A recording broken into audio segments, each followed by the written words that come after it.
What's going on YouTube? Rated RKO Superstar here, giving you an RKO to YouTube. And today, I'm going to be giving you one of my favorite things ever as a wrestling fan to do in the form of a video. Now, I've done these kind of videos before, but nothing this big. Today, I'm going to be bringing you a fantasy booking, and as the title would suggest, as the thumbnail would suggest, and as the background image here on my new setup would suggest, it has to do with CM Punk. What if CM Punk never left? First, I want to say be sure to subscribe for more content like this and like the video if you do like it, and be sure to share this video all across the internet. Now, without further ado, let's get to the fantasy booking. So CM Punk, he still goes on a little hiatus. In this universe, WWE does catch the physical issues, that being the staph infection on his back. They catch that early. They see Survivor Series, they see his back, and they catch it right there. So, and in this perfect universe, there's no recovery time, but he still takes a hiatus, after the Royal Rumble match. He's still eliminated by Kane, and he still walks out. It's a worked shoot is what it is. Meaning, WWE planned this. They planned the walkout so they can make headlines, because CM Punk is still one of the biggest names in the history of pro wrestling.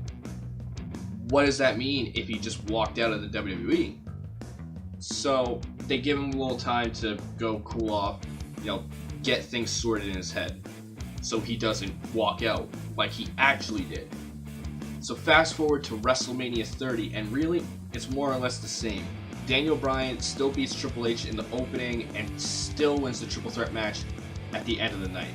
The only difference is, after the match, we don't get that big celebration. And I know it was perfect, and there was a reason for that celebration, but we're not going to get it for a few reasons. Daniel Bryan, he still gets his moment. We still get confetti and all that. Daniel Bryan still, yes, over 70,000 people in the Superdome chanting yes as he's hoisting up the World Heavyweight title. Or both the belts, because they were still two belts at the time. And after the match, Triple H blindsides Daniel Bryan, and the Batista and Randy Orton start to go to work on. They start attacking Daniel Bryan, because Daniel Bryan was the guy that wasn't supposed to win. And then we hear CM Punk's music hit, to the surprise of everyone, because everyone thought that he walked out. Keep in mind, he was supposed to be gone. What's he doing back? He runs down the ramp, comes to the ring, kendo stick in his hand, or a chair, something, and he's swinging at the fences. The Authority, being Triple H, Batista, Randy Orton, they clear the ring, because now there's an angry, pissed off CM Punk in the ring, coming to the aid of his friend Daniel Bryan, and then all of a sudden, BAM! CM Punk cracks Daniel Bryan in the back with a steel chair, or a kendo stick, whatever he brought out. And after this, Triple H, with a smirk on his face, walks back into the ring, with CM Punk still looking over Daniel Bryan's body. Randy Orton and Batista are looking on like, what the hell just happened? They're as surprised as everyone else is. But Triple H knew. He knew all along that CM Punk was planning to do this. So, Triple H walks into the ring, smirk on his face, and just as Stone Cold did at WrestleMania 17, CM Punk shakes hands with his worst enemy, Triple H. Now we go to the Raw after WrestleMania, and it starts off with CM Punk coming out to justify his actions as to why he did what he did. He comes out and he says that was my spot. That main event was my spot. I was supposed to be the world champion at the end of the night. I deserve that, not Daniel Bryan. You people abandoned me as soon as I left, and you gravitated to Daniel Bryan. Daniel Bryan's your guy. What the hell happened to me? What the hell happened to CM Punk? I didn't turn my back on you guys. You turned your back on me. And as he's going on and on and on and talking, Dolph Ziggler comes out and interrupts CM Punk, saying, "These fans didn't turn their back on you. You're the one that took your ball and went home like a coward. So this sets up a program between Dolph Ziggler and CM Punk. Meanwhile, things get a little heated between Ziggler and Punk, and then out comes Triple H, who's all buddy-buddy with CM Punk, and he says, you know what, Punk, I appreciate you so much that I'm going to give you a world title match tonight in the main event. So in the main event, we have CM Punk and Daniel Bryan. And we've also got Dolph Ziggler and CM Punk working up a little feud on the back burner. So we get to the main event of Raw, and as Daniel Bryan's coming down the ring, he gets jumped again by Randy Orton and Batista, who earlier that night faced, I believe, the Usos in a tag team match. So Randy Orton and Batista are getting close again. And they attack Daniel Bryan on his way down to the ring. While he's being attacked, Triple H and CM Punk are in the ring just laughing their asses off, just rubbing it in the face of everyone in the crowd. So after the onslaught, they roll Daniel Bryan in the ring, and CM Punk goes to pin Daniel Bryan. 1, 2, the Shield's music hits, and they come to the aid of Daniel Bryan. Batista, Randy Orton, CM Punk, and Triple H all dart out of the ring as the Shield work their way down the stairs and come down to the ring to help Daniel Bryan. So now we're going to jump ahead to Extreme Rules, and there's only a couple changes. We still get Daniel Bryan versus Kane because Kane also attacked Daniel Bryan on that Raw. And the Shield are facing the Evolution, as they did in real life. And we're still getting CM Punk versus Dolph Ziggler, as I mentioned earlier. And that match is a street fight. And at Extreme Rules, again, everything is roughly the same. The Evolution Shield match, same thing. Kane, Daniel Bryan, same thing. And with CM Punk and Dolph Ziggler's match, CM Punk wins it in impressive fashion. He basically makes Dolph Ziggler's bitch. Since Payback is in CM Punk's home turf, Triple H grants CM Punk yet another world title match against Daniel Bryan. This time, it's because it's his hometown, and Triple H is defending it, saying, oh, we need ratings. And we're going to boost our ratings by making the main event for Payback CM Punk versus Daniel Bryan in a steel cage match for the WWE World Heavyweight Championship. And the build-up to that match is solid, it's intense, it's so close to reality. But, as it happened in real life, Daniel Bryan is still forced to vacate the WWE World Heavyweight Championship.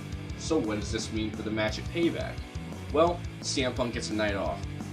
Yeah, the match it doesn't happen. We still get the Shield and Evolution as our main event. So the match doesn't happen, but CM Punk is still the number one contender, and the title's vacant. So Triple H tries to hand the title to CM Punk. However, one person changes this. One person makes sure that this doesn't happen, and that's Vince McMahon. So Vince comes out and prevents this from happening by saying on behalf of the board of directors that the title cannot just be handed to someone just because. So Vince, again on behalf of the board of directors, announces that CM Punk will be fighting for the championship at Money in the Bank in a ladder match, one-on-one, with an opponent of Vince's choosing, and that man is John Cena. 3 years after their classic match at Money in the Bank, we're getting the rematch at Money in the Bank 2014 between John Cena and CM Punk, this time a ladder match. Keep this in mind, the Shield hasn't broken up yet either, and there's a reason for that. The reason being, CM Punk is there to be the heel magnet that Seth Rollins originally was, so there's no need for them to break up quite yet. Speaking of the Shield, all 3 members are in the Money in the Bank ladder match. So we jump to Money in the Bank, and who wins the Money in the Bank ladder match? Does a member of the Shield win it? Does Seth Rollins win it? Seth Rollins does not win the Money in the Bank ladder match, so sorry Seth. However, Dolph Ziggler wins it. It would make sense to have Dolph Ziggler win it, who just got off of a program with CM Punk, than to have Seth Rollins or any member of the Shield win it yet. Their time will come. They're still anti-authority faces, but as of right now, the most suitable contender is Dolph Ziggler. So Dolph Ziggler wins the Money in the Bank briefcase. And as for the main event, Cena and CM Punk fighting over the WWE Championship one more time at Money in the Bank. and it's a classic. It's one of the best ladder matches that anyone has ever seen, and we know it would, because why? Because them two together are magic in the ring. They had this ability to just click and have amazing matches. So we all know they're all going to put on a great match. However, shenanigans do still happen. In a similar vein as King of the Ring 1999, when Steve Austin was facing Vince and Shane McMahon for control of the company, someone messed with the championship belt, just like they messed with Steve Austin's briefcase. As Cena was about to grab it, the belt went up higher.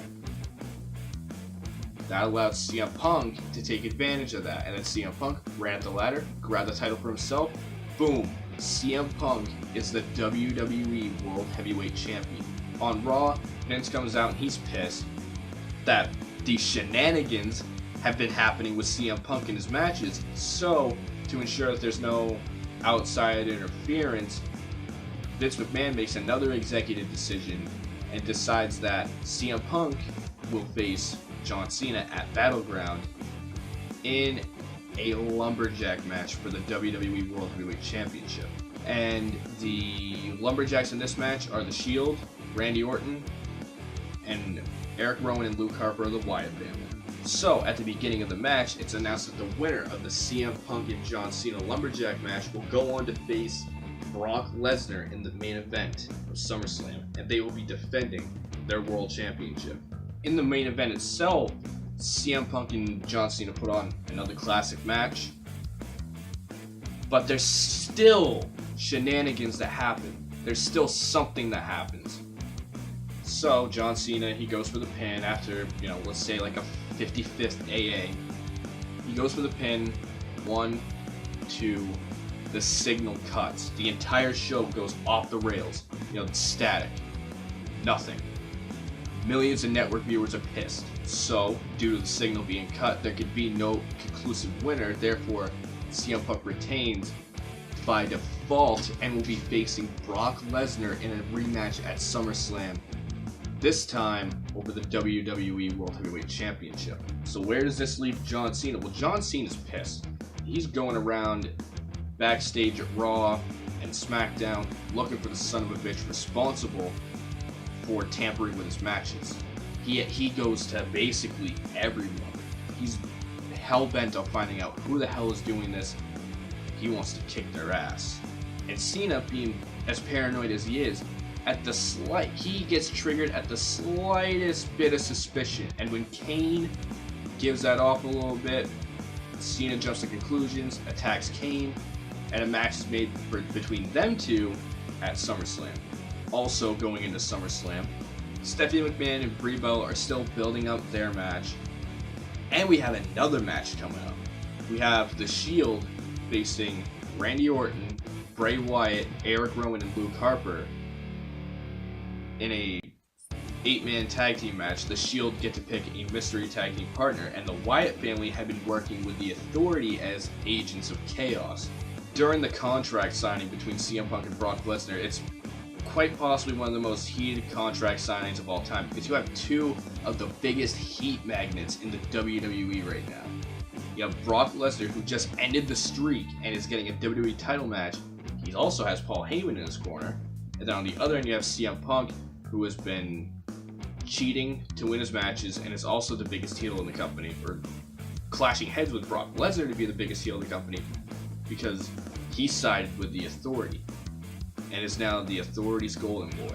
During the contract signing, Punk said something like, "Oh, this match isn't going to be like last time."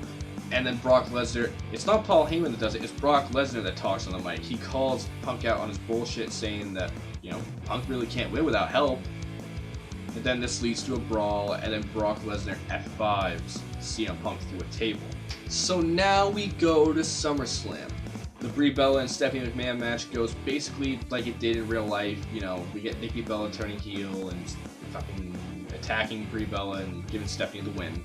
In the 8-man tag team match, it's revealed that the Shield's 4th member, it's not Chris Jericho, like what they did at Night of Champions that year. Actually, they bring up the NXT champion, and I don't know who it was. It might have been Sami Zayn, or Neville. It was one of those two. Either way, you get Sami Zayn or Neville making a little cameo on the main roster. You know, bringing the NXT Championship belt and showing it off at one of the biggest pay-per-views of the year, giving a little rub to NXT. Again, not sure who the NXT champion was at the time, but I'm definitely sure that it was either Sami Zayn or Neville. So that's who we have coming out to face, alongside The Shield, Randy Orton, and the Wyatt family. The Shield and the NXT champion, Sami Zayn or Neville, are the ones that end up picking up the victory. Also, can I just say how sick it would be to get a triple powerbomb and then like a red arrow from Neville? John Cena and Kane, they put on a brawl, a hellacious brawl, like they usually do. But Cena does win, but by disqualification when a masked man comes through the crowd and attacks John Cena. And the commentators are going crazy. They're like, that must be the man that was tampering with Cena's matches. And keep in mind, he's masked, so no one knows who he is. That's adding a whole other layer of mystery to this. I guess now we're going to talk about the main event. CM Punk, the WWE World Heavyweight Champion, with the Game in his corner, versus Brock Lesnar with Paul Heyman in his corner. Who's going to win that match? Who's going to be the WWE Champion? Who is the masked man? What else is going to happen? Find out in part 2 of our What If.